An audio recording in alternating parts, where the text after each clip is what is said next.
Nós queremos compartilhar um texto da palavra do Senhor no livro de Ezequiel, capítulo 1, versículos de 1 a 3. Ezequiel 1, de 1 a 3.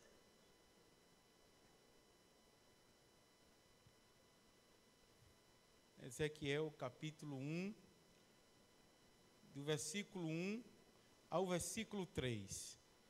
Os irmãos já vão entendendo que é sobre o chamado de Ezequiel.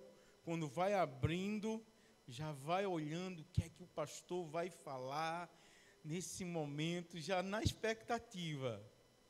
Nós já oramos, o pastor já orou, nós confiamos na providência do Senhor. Ezequiel, capítulo 1, do versículo 1 ao versículo 3. Ezequiel 1, do versículo 1 ao versículo 3. Nos diz, pois, a palavra do Senhor.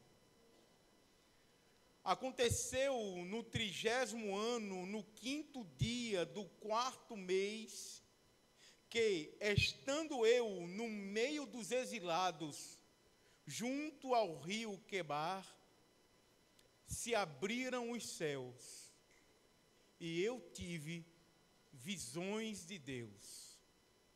No 5º dia do referido mês, no 5º ano do cativeiro do rei Joaquim, veio expressamente a palavra do Senhor a Ezequiel, filho de Buzi, o sacerdote, na terra dos caldeus, junto ao rio Quebar. E ali esteve sobre ele a mão do Senhor. Queridos irmãos, querida igreja, momento de muita alegria e celebração ao Senhor pela sua providência em nos implantar aqui enquanto igreja, em podermos conhecer a graça do Senhor e servir ao Senhor. Os irmãos estão lembrados de algum profeta que também foi alcançado pelo Senhor, mas foi alcançado para estar longe da sua casa, longe do seu povo, e para ir para um palácio de um rei, e ali servir com seus 3 amigos, e ele também teve visões da glória do Senhor. Vocês estão lembrados de um grande profeta, que ele e seus 3 amigos também foram para lá, para um palácio? Quem lembra? Quem foi o profeta? Daniel. Vocês sabiam que teve um profeta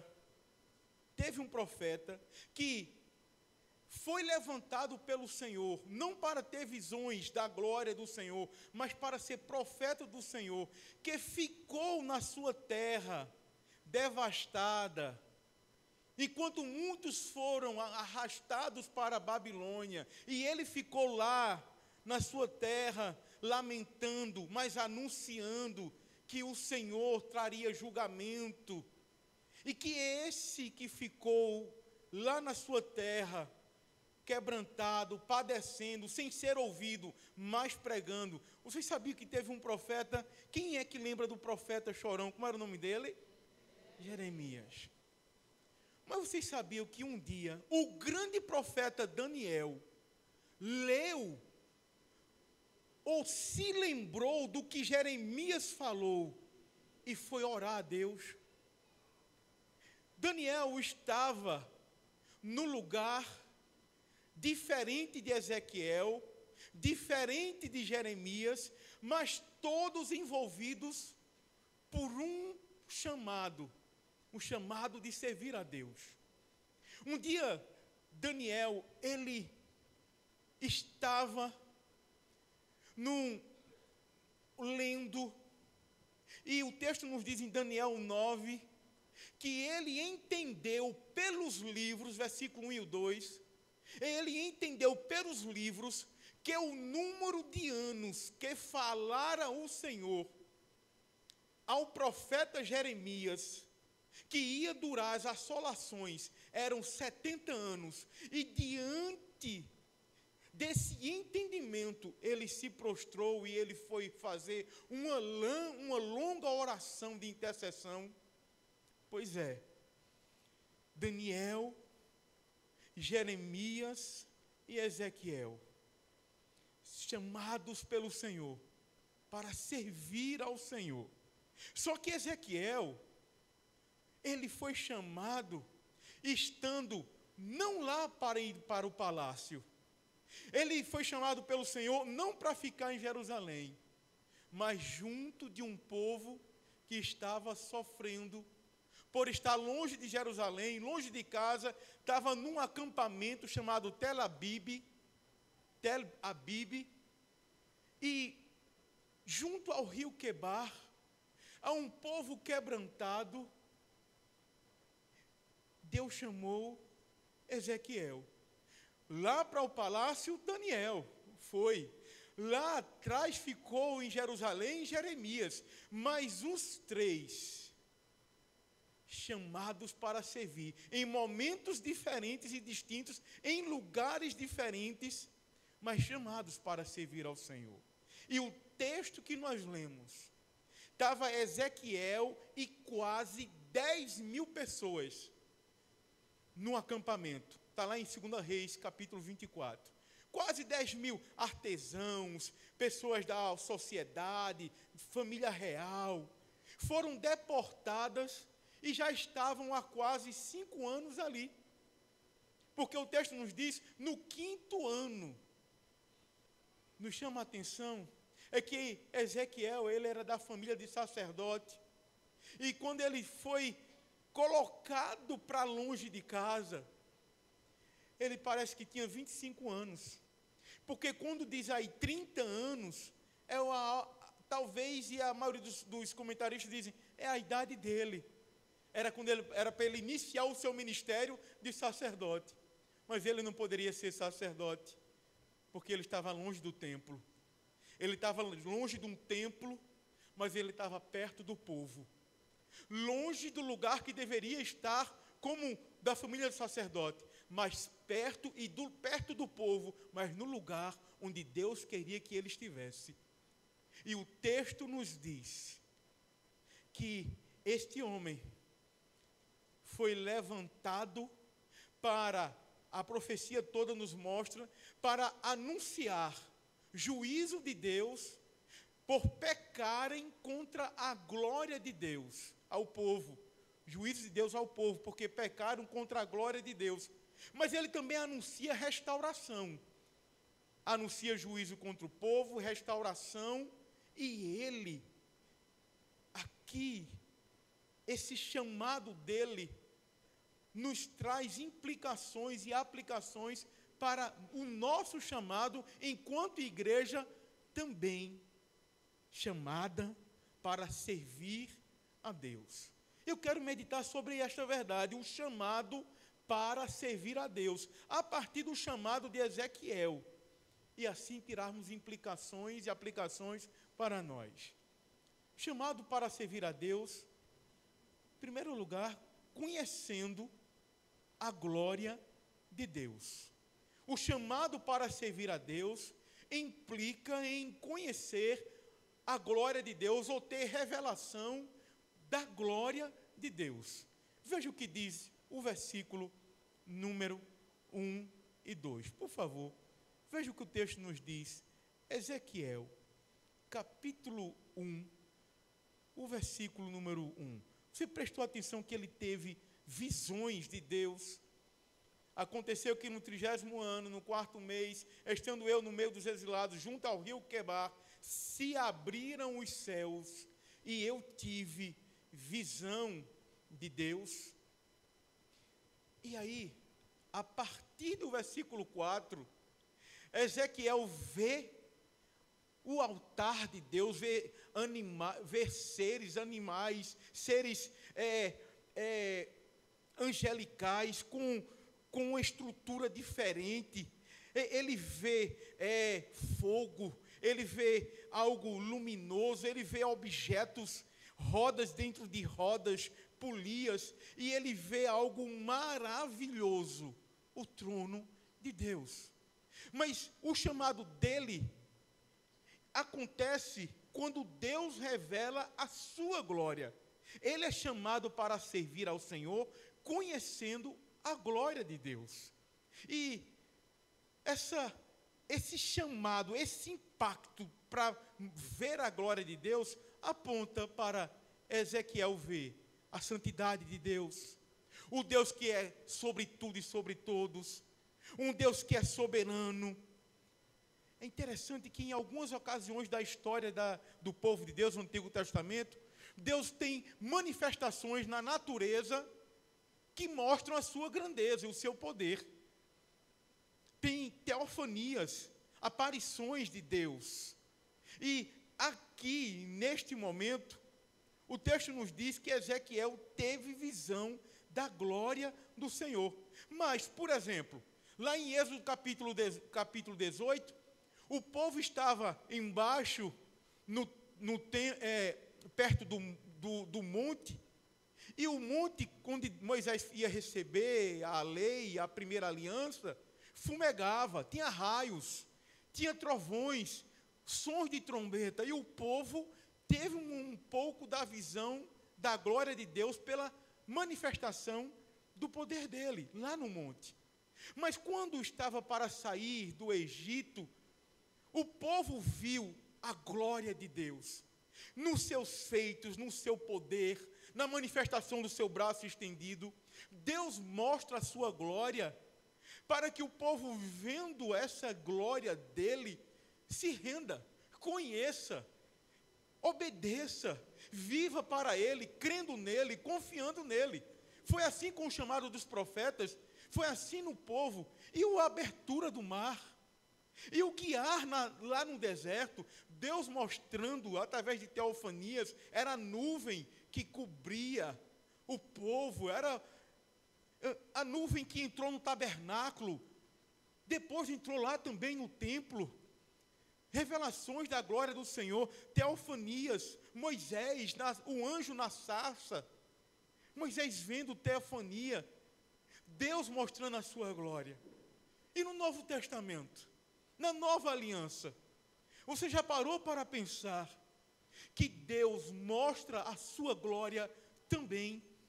E onde está a manifestação da glória de Deus? Onde os céus se abriram para o povo de Deus?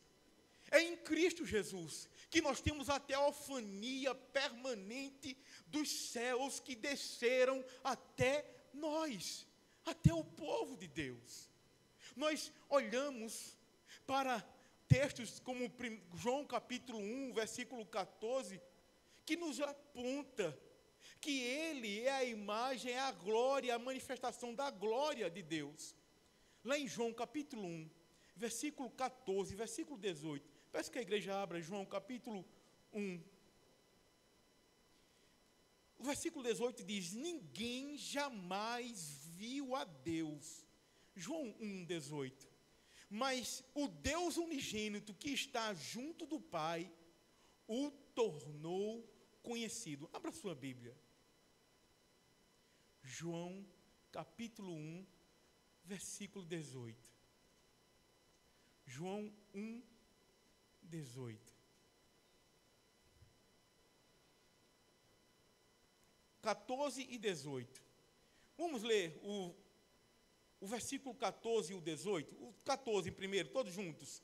E o Verbo se fez carne e habitou entre nós, cheio de graça e de verdade, e vimos a sua glória, glória como do unigênito do Pai. Versículo 18, ninguém jamais viu a Deus. O Deus unigênito que está no seio do Pai é quem o revelou. Ezequiel viu o trono, viu o limiar da glória de Deus, mas os céus desceram quando Jesus Cristo veio. E cá estamos nós, celebrando, mais um ano de implantação, de organização da nossa igreja, mas celebrando não somente o fato de estarmos sendo, comemorando mais um ano, mas porque aquele que veio do céu, que revela a glória do Pai, foi que nos alcançou. É aquele que desceu e revela plenamente quem é o Pai. Lá em Colossenses capítulo 1, versículo 15, diz que Jesus é a imagem do Deus invisível. João capítulo 14, versículo 9, Jesus disse assim: quem vê o Pai, vê a mim. Quem vê o Pai, vê a mim. Quem vê a mim, vê o Pai. O que falar de Apocalipse, em Apocalipse, tantos textos. Mas em 2 Coríntios, capítulo 3, versículos 18, nos diz que nós somos transformados de glória em glória, na imagem daquele que é cheio de glória. Lá em 2 Coríntios, capítulo 3, versículo 18, nos diz essa verdade. A igreja tem o privilégio de, impactada pelo amor de Deus, viver para Cristo. Lá em 2 Coríntios 3,18 diz assim: e todos nós, com o rosto desvendado, contemplando como por um espelho a glória do Senhor, somos transformados de glória em glória, na sua própria imagem, como pelo Senhor, o Espírito. Você já parou para pensar que Romanos capítulo 3, a partir do versículo 21, nos diz que a justiça de Deus nos foi revelada, e que, ao tratar que todos pecaram e destituídos estão da glória de Deus, o texto nos diz e nos aponta para uma justiça que Deus nos revela através do sacrifício de Cristo. Romanos 3, versículo 21 diz assim: mas agora sem lei se manifestou a justiça de Deus, testemunhada pela lei e pelos profetas, justiça de Deus mediante a fé em Cristo Jesus, para todos e sobre todos os que creem, porque não há distinção, pois todos pecaram e carecem da glória de Deus, sendo justificados gratuitamente por sua graça, mediante a redenção que há em Cristo Jesus, a quem Deus propôs no seu sangue como propiciação mediante a fé, para manifestar a sua justiça, por ter Deus, na sua tolerância, deixado impunes os pecados anteriormente cometidos, tendo em vista a manifestação da sua justiça no tempo presente, para ele mesmo ser o justo e o justificador daquele que tem fé em Jesus. A glória de Deus foi revelada em Cristo Jesus. A glória de Deus está na cruz de Cristo, está no amor de Cristo. Deus mostrou a suprema bondade da sua glória na cruz de Cristo. Não há como nós olharmos para outro lugar e não sermos impactados pela glória de Deus, a não ser na cruz, onde Ele mostrou o ápice da sua bondade em aplicar a justiça dEle na nossa vida através do sacrifício de Cristo. Se Ezequiel viu o trono, seres, e foi chamado para servir a Deus com o impacto desta glória, e nós vamos olhar para onde? Essa igreja vai continuar olhando para onde? Temos algumas aplicações e implicações, mas daqui a pouquinho a gente trata sobre isso. O texto nos diz também que o chamado para servir a Deus ele está atrelado ao recebimento da palavra de Deus. Veja em Ezequiel, capítulo 1, e veja no versículo número 2. Pastor, Ezequiel foi chamado para servir como profeta quando teve visões de Deus, da glória de Deus. O Senhor falou que o Senhor fez isso no Antigo Testamento e falou que Jesus Cristo é a manifestação da glória de Deus. Mas recebendo a palavra, o chamado para servir a Deus está atrelado à palavra? Sim. Veja o versículo número 2. No 5º dia do referido mês, no 5º ano do cativeiro do rei Jeoaquim, aí diz assim: veio expressamente a palavra do Senhor a Ezequiel. Vamos ler essa frase, todos juntos? Veio expressamente a palavra do Senhor a Ezequiel, filho de Buzi, o sacerdote. Veja,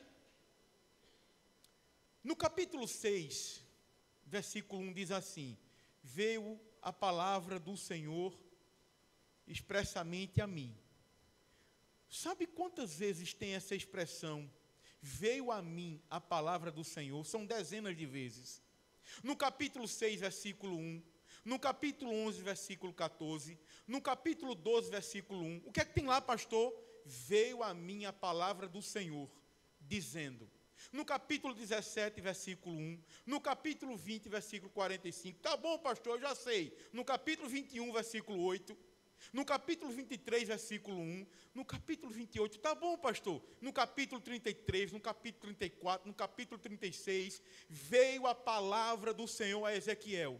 Mas para Ezequiel fazer o que com esta palavra? Para ele, é para o povo. O povo precisava da palavra do Senhor e Deus resolveu chamar Ezequiel para anunciar a sua palavra. O povo estava no cativeiro, sem a esperança. Aliás, com uma falsa esperança, viu? Que falsa esperança, pastor Lúcio? É porque tinha alguns profetas de meia pataca entrando no meio do povo e dizer, esse cativeiro vai passar, não se preocupe. E Ezequiel foi levantado para dizer, calma aí, o Senhor vai tratar conosco. E o Senhor deu várias e várias e várias vezes a palavra dele para o profeta, porque o povo precisava era ouvir a palavra do Senhor, ouvir o seu Deus. Que situação linda, mas ao mesmo tempo angustiante. Ezequiel falar para um povo, e um povo de coração duro, que estava no lugar onde não queria estar, fazendo o que não deveria fazer, e crendo como não deveria crer. E então um povo duro, angustiado, sofrendo, e o profeta chamado para levar a palavra. Angustiante e linda ao mesmo tempo. Por quê? Porque Deus, apesar do seu povo ter se esquecido dele, ele não se esquece do seu povo. Apesar do seu povo não crer como deveria crer, ele levanta um profeta para que o povo creia, se arrependa, descanse nele, que ele está no controle. E a palavra de Deus para Ezequiel, eu acabei de citar, quase 10 versículos, e tem muito mais, que veio a mim a palavra do Senhor, várias vezes. Mas por que, pastor, tantas vezes a palavra do Senhor veio a Ezequiel? É porque não somente Ezequiel precisava, mas é porque o povo precisava da palavra do Senhor. A voz do Senhor trazia vida ao espírito do profeta, está aí no capítulo 2. A voz do Senhor põe o profeta de pé, a voz do Senhor direciona o ministério do profeta. A voz do Senhor deveria ser obedecida não somente pelo profeta, mas pelo povo que escuta o profeta. Jeremias também foi chamado para pregar a um povo de duro coração, Mas e quem disse que Deus desiste daquele que está com o coração duro? Ele levanta profeta, nem que seja para anunciar que precisa de transformação, precisa de mudança, porque ele tinha o seu povo, e o seu povo estava se esquecendo dele, pagando as consequências de deixar a ele. E o que foi que Deus fez? Deus deu em justa medida o pecado, o que o pecado do povo merecia? Não, ele levantou Jeremias, ele levantou Ezequiel, antes de ir para o cativeiro levantou Isaías, levanta Jeremias no cativeiro, levanta Ezequiel, lá no palácio levanta Daniel, depois do cativeiro levanta Ageu, levanta tantos profetas, porque Deus é fiel e ele manda a palavra do seu povo, porque o que o seu povo precisa é de ouvir a sua voz. Já parou para pensar que, sabendo que o povo dele precisa da palavra dele, Deus não levantou um profeta na nova aliança? Ele não levantou um profeta, ele levantou o filho dele, que é a encarnação do verbo de Deus. Você viu o texto que nós lemos agora? E o verbo se fez carne, a palavra. Jesus Cristo, ele não é um profeta, ele é o profeta. Ele é o que tem o ministério do sacerdócio, o ministério de profeta e de rei. Porque o povo de Deus precisava ouvir a Deus. E o que é que Deus faz? Traz a encarnação do verbo no seu filho. O verbo se fez carne e habitou entre nós. E nós temos a obra maravilhosa do Espírito Santo. O Senhor Jesus disse, lá em João, capítulo 14, capítulo 16, que o Espírito do Senhor iria guiar os seus discípulos em toda a verdade. Jesus Cristo, além de ser a encarnação da verdade e do verbo de Deus, o Espírito Santo conduziu os servos de Deus para anunciar a verdade de Deus, porque o povo de Deus precisava e precisa até hoje da palavra de Deus. O chamado para servir a Deus, sendo transformado pela glória de Deus, o chamado para servir a Deus com a palavra de Deus, mas o texto nos diz e conclui, apontando para uma última verdade. Veja o que diz a conclusão do versículo 3. Ezequiel, capítulo 1. Veja o que diz o finalzinho. Pastor, tá bom, porque a gente já vai seguindo para... Tá bom demais, bênção, entendi, amém. Mas o que é que tem no final? Diz assim: na terra dos caldeus, junto ao rio Quebar, e ali esteve sobre ele a mão do Senhor. Vamos repetir essa frase, e ali esteve sobre ele a mão do Senhor? Vamos lá? E ali esteve sobre ele a mão do Senhor. Mais uma vez, e ali estava sobre ele a mão do Senhor. Ezequiel tem o seu chamado, não somente diante da glória do Senhor, recebendo a palavra do Senhor, mas o texto nos diz que o chamado para servir a Deus é um chamado para crer que a mão dele está estendida. É para crer que a mão dele está estendida. Veja no capítulo 3, vira uma página, veja o versículo 14, o que nos diz. Então o Espírito me levantou e me levou, e fui amargurado na excitação do meu espírito, mas a mão do Senhor se fez muito forte sobre mim. Eu vou repetir, capítulo 3, versículo 14. Então o Espírito me levantou e me levou, e eu fui amargurado na excitação do meu espírito, mas a mão do Senhor se fez muito forte sobre mim. A mão do Senhor sustentava Ezequiel. A mão do Senhor era como se fosse um suporte para ele. O Espírito de Deus coloca ele de pé, capítulo 2, versículo 1 e 2.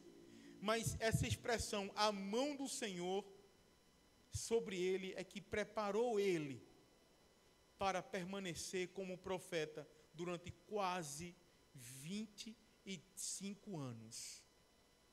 A mão do Senhor que o conduziu a estar de pé, a estar sobre a vida dele, foi a mão que levantou ele e o conduziu a falar e a não ser ouvido, a amar e a não ser amado, a ter perdas incríveis na sua caminhada. Por exemplo, no capítulo 24, a esposa de Ezequiel morre. A esposa dele morre, ele estando no cativeiro. E Deus usou do falecimento da esposa dele para trazer uma lição ao povo. Sim, ele não deveria permanecer de luto naquele momento, deveria pegar o turbante dele, calçar o sapato, e todos ficaram abismados. Sua esposa morre e você está assim. Aí ele vai e diz a palavra do Senhor para o povo. A mão do Senhor sempre esteve em favor do povo, não somente em favor dos profetas. A mão do Senhor foi estendida lá no Egito, quando Deus tirou o povo do Egito. A mão do Senhor esteve guiando o seu povo nas lutas, como lá em Josué no capítulo 4. A mão do Senhor é aquela que salva, que está estendida para salvar, não está encolhida que não possa salvar. A mão do Senhor dá aos seus servos o necessário para cumprir a vontade dele. A mão do Senhor é cantada, por exemplo, no Salmo 89. No Novo Testamento, nós vemos claramente a mão do Senhor estendida. De que forma, pastor? Quando Deus traz a salvação. Você já parou para perceber que nos momentos em que o Senhor usa de misericórdia, Ele estende a sua mão para leprosos, para alguém que estava morto, para uma mulher que estava perdida, com sede, e Ele pede uma água, mas na verdade Ele tem uma água viva, porque a mão dele é cheia de vida. Você já parou para pensar que lá em Atos dos Apóstolos, os discípulos registraram, lá em Atos capítulo 4, por favor, versículo 30, abra, igreja. Queremos terminar essa argumentação. Atos 4, 30. Veja que relato interessante, quando a igreja está avançando e o clamor que existe. Capítulo 4, versículo número 30. Versículo 29 e 30. Vamos ler até o 31, 29, 30 e 31. Vamos ler juntos. Mas, pastor, eu não gosto muito não, eu gosto que o senhor fale. Não gosto que o senhor lê. Não, mas vamos ler. Estamos todos juntos, capítulo 4, versículo 29, 30 e 31. Todos juntos.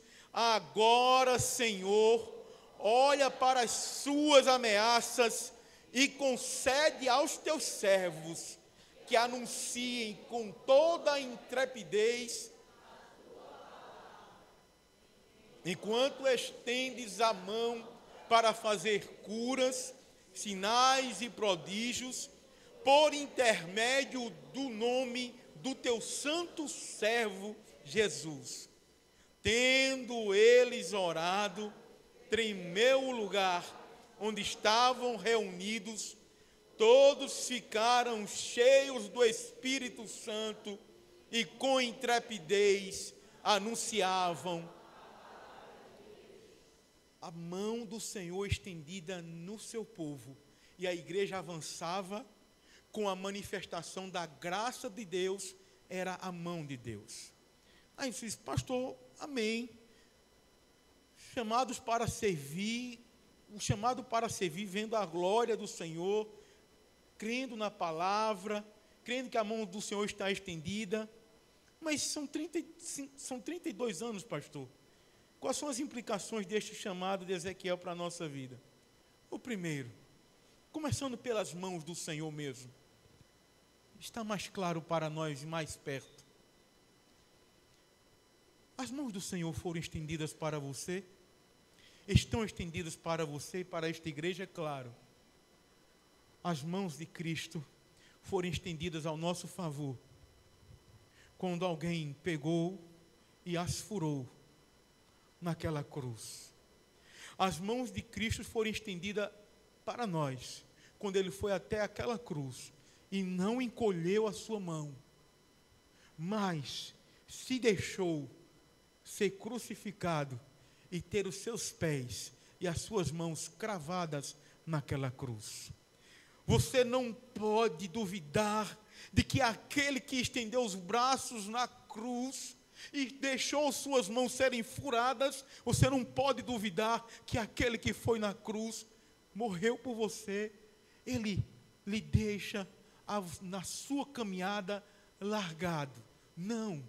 Aquele que lhe chamou e que deixou-se furar nas mãos, Ele estende as suas mãos sobre a sua igreja e sobre o seu povo e não nos deixa caminhar sozinhos. Pelo contrário, essa igreja completou 32 anos, porque as mãos do Senhor têm sustentado esta igreja. Foi Ele que implantou esse trabalho, foi Ele que com suas mãos cheias de graça conduziu irmãos para implantar esse trabalho, mas é Ele que sustenta a caminhada desta igreja, e que não deixa de passar por momentos difíceis, mas Ele não pega a sua mão e tira quando a igreja padece. Não, nunca foi assim. A mão dele está estendida para que a igreja dele continue servindo a ele. Avante, igreja, as mãos do Senhor estão estendidas sobre nós. Avancemos, adoremos, continuemos firmes servindo a ele, sabendo que não é na nossa força, como foi orado, como foi dito. Não, nós não conseguiremos fazer, mas Ele faz e Ele nos usa. É a mão dele sobre a vida desta igreja que nos conduz a entrarmos em lares, em situações para proclamar a Ele. A mão dele está sobre a vida da sua igreja. Sempre foi assim. A mão dele não só foi com um profeta, ele foi e levantou o profeta para ir até o povo no cativeiro, onde nós estávamos, presos aos nossos pecados e presos nos nossos desejos e pecados. Cristo não nos achou? Ele nos achou sim. A sua mão foi lá e nos resgatou para nos sustentar diante da presença dele. Se ele tirar a sua mão, o que sobrará de nós? Se ele tirar a sua mão que sustenta a nossa vida, como caminharemos, igreja? O Senhor que nos alcançou no mundo com a sua mão cheia de graça, é a mesma mão que está nos conduzindo a celebrar agora e vai nos conduzir a avançar, a celebrar anos e anos de fundação desta igreja, ou de reorganização, até que Ele venha. A mão dele vai nos guiar a celebrarmos a Ele mesmo. As mãos dele estão estendidas sobre nós. Avancemos, pois.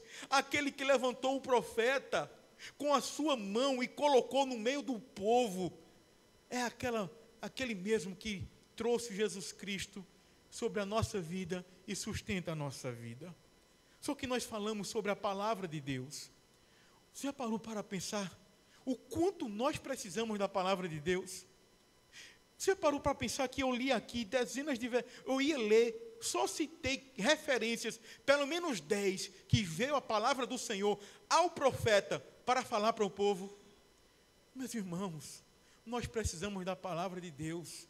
Estamos aqui no culto para celebrar, mas nós precisamos da palavra dele hoje. Nós vamos vir amanhã para a igreja, porque nós queremos e precisamos da palavra dele. Em casa, nós precisamos da palavra dele. Onde nós estivermos, nós precisamos da palavra dele a nos orientar, a dizer o que nós devemos fazer. Quando nós cantamos aqui a palavra com as meninas do grupo Tim, nós somos quem? Nós somos a igreja. Quem somos nós? As meninas cantaram. Quem nós somos? Nós precisamos do pastor Arthur, porque ele nos conduz à palavra. Mas em casa, nós precisamos da palavra. Porque se nós formos apenas olhar, ouvir a palavra uma vez ao domingo, nós traremos essa palavra sem o devido valor que ela tem. Você passou a semana toda, não leu, não quer saber o que a palavra tem para você, e aí você chega no culto, e o pastor traz a palavra, mas você está, rapaz, era essa a palavra que eu esperei a semana toda? Como é que você estava tratando na expectativa de receber a palavra?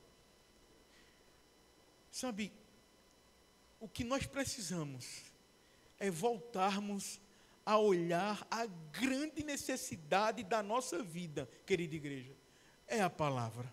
Essa igreja vai continuar servindo a Cristo com fidelidade, para a glória dele, se esta palavra continuar moldando o evangelismo, moldando o coração desta igreja, moldando as escolhas individuais de cada um e as escolhas daqueles que foram chamados para servir ao Senhor.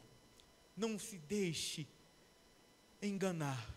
Você precisa tanto da palavra quanto aqueles 10.000 que estavam lá no cativeiro babilônico, porque foram para o cativeiro, porque fizeram de conta que estavam ouvindo palavras de homens. Foi não, pastor, foi. Ezequiel capítulo 33. Leia Ezequiel 33 e perceba que eles ouviam o profeta como quem ama a palavra. Mas Deus disse isso a Ezequiel. Ezequiel, não se iluda. Eles estão ouvindo como quem ama a palavra, mas eles não estão te ouvindo. Deus disse isso. Meus irmãos, nós não podemos exagerar a importância da palavra de Deus na nossa vida. Como está a sua comunhão com a palavra? O ano está acabando. Como está a leitura diária da palavra? Vai começar novamente em janeiro. Mas você lê a palavra? Você quer o que a palavra tem para você? Orientação, discernimento, entendimento da vontade do Senhor? Não, pastor, eu estou entendendo o que o Senhor está dizendo. Mas para eu ler a palavra, pastor, eu acordo de 5 horas para fazer o café e eu só volto 7 horas da noite. Então você vai ouvir a palavra uma vez no domingo, à noite, de manhã, e ainda vai querer entender a vontade de Deus para a sua vida, para saber o que deve fazer, quando fazer, negligenciando a palavra. Igreja, nós precisamos da palavra. Nós precisamos da palavra do Senhor. O chamado para servir a Deus está atrelado à presença da palavra na nossa vida. Mas o texto nos diz, e nós falamos, que a glória de Deus foi revelada a Ezequiel. Ezequiel teve visões de Deus. E nós dissemos que ia tratar rapidamente sobre a implicação disto. Nós somos alcançados pela glória do amor de Deus. Ezequiel foi muito abençoado em ter visão da glória de Deus. Mas abençoado é esta igreja, porque teve os céus abertos quando foi revelado a nós o amor de Deus em Cristo Jesus. O amor de Deus que transforma, o amor de Deus que conquista. A glória de Deus nos foi revelada e nós somos conquistados a cada dia pela manifestação da glória de Deus em Cristo. Um dia que nós deixarmos de olhar para a glória, para a altura, profundidade, largura, comprimento do amor de Deus em Cristo Jesus, quando a gente parar de ver, quando a gente parar de celebrar a glória do amor de Deus em Cristo, nós acharemos outros motivos para estarmos aqui, menos a glória de Deus em Cristo. E é nesse exato momento que devemos nos arrepender, porque o povo lá do cativeiro achava que o Deus da glória estava lá no templo, e Deus destruiu o templo, porque a glória dele não é limitada ao templo, e nós sabemos que a glória dele é Cristo. Deus não deu a sua glória ao templo que ele construiu. Pelo contrário, o povo estava padecendo, porque trocou a glória do Deus invisível por glória dos homens. E ele vindicou a sua santidade, mostrou que é glorioso, quando pegou o profeta e mostrou que o povo estava em pecado e que deveria honrar a ele em tudo. Só que o povo não estava fazendo isso. Querido irmão, você vai glorificar a Deus, dar toda a glória a Deus, quando a cada dia você celebrar, honrar a Jesus Cristo, expressão da glória de Deus, dada a você para todo sempre. Você consegue entender esta verdade? Que esta igreja celebre mais um ano, o ano que vem, a sua reorganização, celebrando a glória que foi revelada e dada, Jesus Cristo. Que essa igreja possa celebrar anos e anos de vida servindo ao Senhor, com a palavra dele, direcionando todas as escolhas individuais e de todos aqueles que servem ao Senhor. Mas que essa igreja celebre anos e anos de reorganização, sabendo que a mão de Deus é que sustenta a vida desta igreja. Somos chamados para servir a Deus, vendo a sua glória em Cristo Jesus. Somos chamados para servir a Deus, sempre crendo na sua palavra. Somos chamados para servir a Deus, crendo e descansando na sua mão que nos guia e nos sustenta. Que Deus nos abençoe. Amém.